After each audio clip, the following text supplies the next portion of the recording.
ধরো তোমার গাড়ি তোমার আর এগরো তাই লাগতাম না তুই তোমার বড় বাড়ির যাবো জিজ্ঞে তো নাই শুই কে যাবো তোমার বড় বাড়ি তোমার এখন টাইম নেই তোমার মতো মেফার আর সংসার মধ্যে জায়গা নাই তুই জিজ্ঞে তো নাই শুই কে যাবো বুঝো তো আমার এখন ফোন করছু তোমার এলাই আর রাখতাম না আর রাখানো আর সম্ভব না।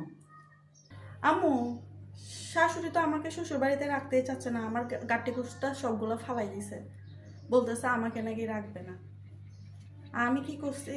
আমি তো কিছুই করি নাই, তুমি না আমাকে বলছিলা শাশুড়িকে মায়ের মতো দেখতে, তো আমি মায়ের মতো দেখছি, সেজন্য আমাকে ঘর থেকে বাইর করে দিচ্ছে।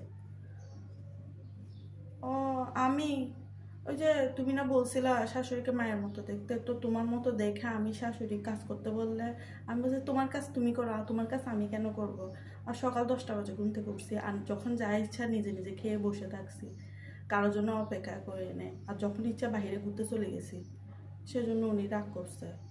আম্মু, শাশুড়ি আরও কি বলছে জানো, আমি নাকি মুখে মুখে তর্ক করি, ওনার কথা শুনি না, উনি যা বলে তার নাকি মুখের উপর জবাব দিয়ে দিই, করতে পারবো না, এটা করতে পারবো না, ওটা করতে পারবো না, সেজন্য নাকি বলতেছে আমি নাকি বেয়াদব, কথা শুনি না, সেজন্য নাকি আমাকে বাবার বাড়ি পাঠিয়ে দেবে। তুমি বলো এই সামান্য এটার জন্য কি বাবার বাড়িতে পাঠিয়ে দিতে হয়? তুমি তো আমাকে বলছিলে শাশুড়িকে মায়ের মতো দেখতে, এখন তো মায়ের মতো দেখছি কই, এখন তো আমাকে রাখতেছে না, এখন তো আমাকে বাসায় পাঠিয়ে দিচ্ছে।